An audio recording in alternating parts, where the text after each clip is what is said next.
എല്ലാവർക്കും നമസ്കാരം. ഈ വീഡിയോയിൽ ഡിപ്രഷനെതിരെ നമ്മളെല്ലാവരും ഡിപ്രഷൻ എന്ന് പറഞ്ഞാൽ ഞാൻ ഉദ്ദേശിക്കുന്നത് ക്ലിനിക്കൽ ഡിപ്രഷനെ കുറിച്ചാണ്. ബിഹേവിയറൽ ആക്ടിവേഷൻ, അത് ബിഹേവിയർ നമ്മൾ കൂടുതൽ ചെയ്താൽ മാത്രമേ, അത് സാധാരണ മനുഷ്യർക്കാണെങ്കിലും ഡിപ്രസ്ഡ് ആയിട്ടുള്ള ആളുകൾക്കാണെങ്കിലും ഈ പോസിറ്റീവ് റീഇൻഫോഴ്സ്മെൻറ്റ് കിട്ടുന്നുള്ളൂ.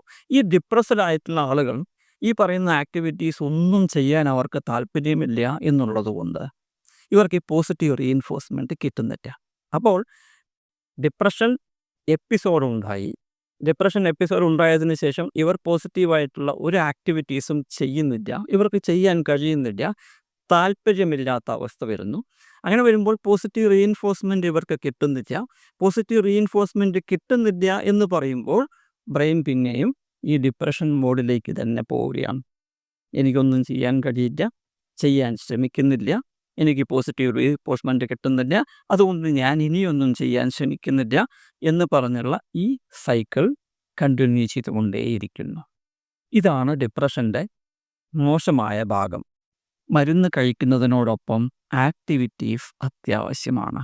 അല്ലെങ്കിൽ ആക്ടിവിറ്റീസ് ചെയ്തില്ലെങ്കിൽ ഡിപ്രഷൻ കുറയില്ല, മാറില്ല. മരുന്ന് മാത്രം കഴിച്ചതുകൊണ്ട് ഡിപ്രഷൻ മാറില്ല, ഉറപ്പാണ്, 100%. മരുന്നിൻ്റെ കൂടെ ആക്ടിവിറ്റീസും വേണം. അപ്പോൾ ഈ ആക്ടിവിറ്റീസ് ചെയ്യുക എന്നുള്ളതാണ് ബിഹേവിയറൽ ആക്ടിവേഷൻ എന്നുള്ള CBT ടെക്നിക്ക് കൊണ്ട് ഉദ്ദേശിക്കുന്നത്. Behavioural activation.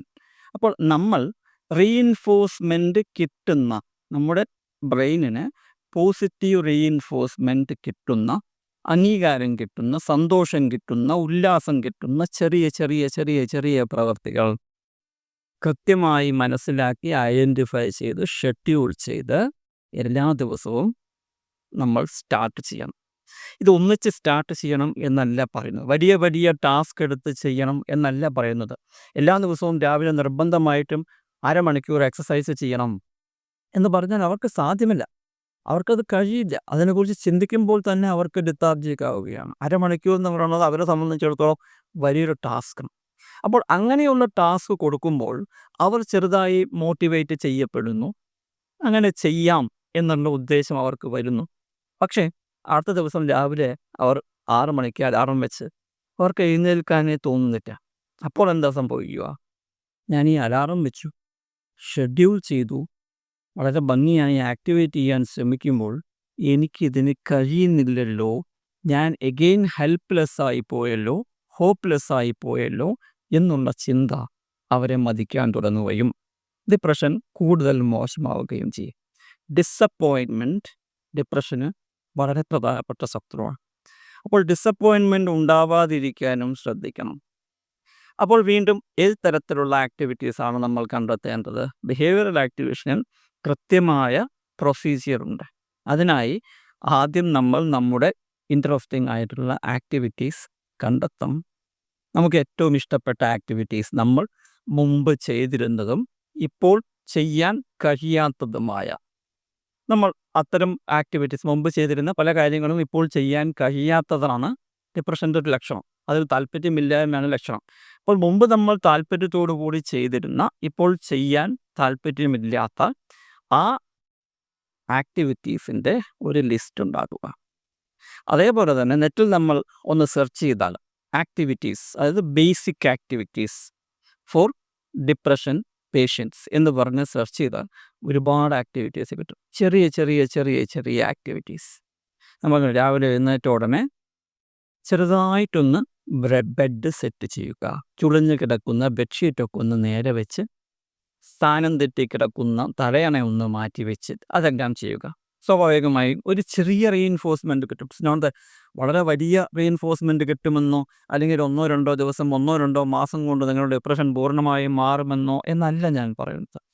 ഓരോ ചെറിയ ആക്ടിവിറ്റിയും, ഓരോ ചെറിയ ചെറിയ റീഇൻഫോഴ്സ്മെൻറ്റ് നമ്മുടെ ബ്രെയിനിന് നൽകിക്കൊണ്ടേയിരിക്കുന്നു. സമയം നിങ്ങൾ തന്നെ തീരുമാനിച്ച്, നിങ്ങൾക്ക് ഏറ്റവും കുറവ് ഡിപ്രസീവ് എപ്പിസോഡുള്ള സമയം നിങ്ങൾ തന്നെ തീരുമാനിച്ച് അത് ചെയ്യുക എന്നുള്ളതാണ്. അപ്പോൾ ഷെഡ്യൂൾ ചെയ്യേണ്ടത് അത്യാവശ്യമാണ്. രാവിലെ എഴുന്നേറ്റ ഉടനെ പൊതുവെ എല്ലാവർക്കും ഇരുത്താർച്ച കൂടുതലായിരിക്കും. അപ്പോൾ അത് ചെയ്യാൻ ബുദ്ധിമുട്ടാണ്. പിന്നെ എപ്പോൾ ചെയ്യും? നിങ്ങളുടെ സമയമാണ്. നിങ്ങളാണ് തീരുമാനിക്കേണ്ടത് ഏത് ആക്ടിവിറ്റി ചെയ്യണം. ചെറിയ ചെറിയ ആക്ടിവിറ്റി. ഒന്ന് പുറത്തിറങ്ങി ചെടികളെ നോക്കി അവയോടൊന്ന് സംസാരിച്ച്, പൂക്കളെ നോക്കി അവയോടൊന്ന് സംസാരിച്ച്, കൈകൊണ്ട് അവയെ ഒന്ന് തലോടി ചെറിയൊരു ആക്ടിവേഷൻ കിട്ടും. നമ്മൾ സന്തോഷിക്കാൻ ശ്രമിക്കുകയാണ്, പക്ഷേ ബ്രെയിൻ അതിനെ സ്വീകരിക്കുന്നത് ഒരു ആക്ടിവിറ്റി ആയിട്ടാണ്. അങ്ങനെ ആക്ടിവിറ്റിയായി സ്വീകരിക്കുമ്പോൾ അതിൽ റീഇൻഫോഴ്സ്മെൻറ്റ് ബ്രെയിൻ സ്വീകരിക്കുന്നു. അതേപോലെ നമ്മൾ മറ്റുള്ളവരോട് സംസാരിക്കുമ്പോൾ സംസാരിക്കാൻ തോന്നില്ല, എനിക്കറിയാം. പക്ഷേ എന്നിരുന്നാലും നമ്മൾ തുടങ്ങണ്ടേ? ചെറിയ ഒരു സ്റ്റാർട്ട് നമുക്ക് എപ്പോഴും വേണ്ടേ? ആ രീതിയിൽ ചിന്തിക്കുക. ഒരു ഫ്രണ്ട് ഒരു ദിവസം ഒരാളോട് ഫോൺ ചെയ്ത് 2 മിനിറ്റ് നേരം എന്താണ് വിശേഷം എന്ന് ചോദിക്കാം. ബിഹേവിയർ ആക്ടിവിറ്റേഷനാണ്, ചെറിയൊരു ബിഹേവിയറൽ ആക്ടിവേഷനാണ്. എന്താണ് സംഭവിക്കുന്നത്? ബ്രെയിൻ അതിൽ നിന്നും ക്യൂ ഉൾക്കൊള്ളുന്നു, കൃത്യമായ സിഗ്നൽ ബ്രെയിനിന് കിട്ടുന്നു എന്നർത്ഥം. അപ്പോൾ ബിഹേവിയറൽ ആക്ടിവേഷനിൽ നമുക്ക് ഇഷ്ടപ്പെട്ട ആക്ടിവിറ്റീസ്, ചെറിയ ചെറിയ ചെറിയ ചെറിയ ആക്ടിവിറ്റീസ് എന്തൊക്കെയാണ് എന്ന് ഐഡൻറ്റിഫൈ ചെയ്ത് ആ ചെറിയ ചെറിയ ആക്ടിവിറ്റീസ് ഒരു ദിവസത്തിൽ എത്ര പ്രാവശ്യം ചെയ്യണം എന്നുള്ളത് കൃത്യമായി ഷെഡ്യൂൾ ചെയ്ത് അതിന് തക്കവണ്ണം അതിനെ ഇംപ്ലിമെൻ്റ് ചെയ്ത് സ്ലോ ആൻഡ് സ്റ്റഡി പ്രോഗ്രസ് നടത്തുന്ന ഒരു പ്രക്രിയയാണ് ബിഹേവിയറൽ ആക്ടിവേഷൻ പ്രോസസ്സ്. CBT മെത്തേഡാണ്. വളരെയധികം ബെനിഫിറ്റ്, അതായത് ഡിപ്രഷൻ പേഷ്യൻസിന് വളരെയധികം ബെനിഫിറ്റ് ഉണ്ടാക്കുന്ന ഒരു പ്രക്രിയയാണ്. എക്സസൈസും ഇതേപോലെ തന്നെയാണ്. പക്ഷേ എക്സസൈസ് എന്ന് പറയുന്നത് പെട്ടെന്ന് നമുക്ക് സ്റ്റാർട്ട് ചെയ്യാൻ കഴിയുകയില്ലല്ലോ, പെട്ടെന്ന് 1 മണിക്കൂർ ചെയ്യാൻ കഴിയുകയില്ലല്ലോ. Behavioural activity slow. അപ്പോൾ ഞാൻ പറയുന്നത് മെഡിസിൻ കഴിക്കുന്നതിൻ്റെ കൂടെ തന്നെ ബിഹേവിയറൽ ആക്ടിവേഷൻ സ്റ്റാർട്ട് ചെയ്യണം. സൈക്യാട്രിസ്റ്റ് തീർച്ചയായും നിങ്ങളോട് പറയും, ചെറിയ ചെറിയ കാര്യങ്ങൾ ചെയ്തുകൊണ്ടിരിക്കൂ, മനസ്സ് മടുപ്പിക്കാതെ നിങ്ങൾക്ക് ഇഷ്ടപ്പെട്ട ആക്ടിവിറ്റീസ് ചെയ്യൂ എന്ന് പറയും. അപ്പോൾ അദ്ദേഹത്തിനോട് നമുക്ക് ഒരുപക്ഷെ എനിക്കൊന്നിനും കഴിയുന്നില്ല എന്നെല്ലാം പറയുമ്പോൾ പൊതുവെ അദ്ദേഹം പറയും, ഒരു തെറാപ്പിസ്റ്റിനെ കണ്ടോളൂ എന്ന് പറയും. അങ്ങനെയാണത് ചെയ്യേണ്ടത്.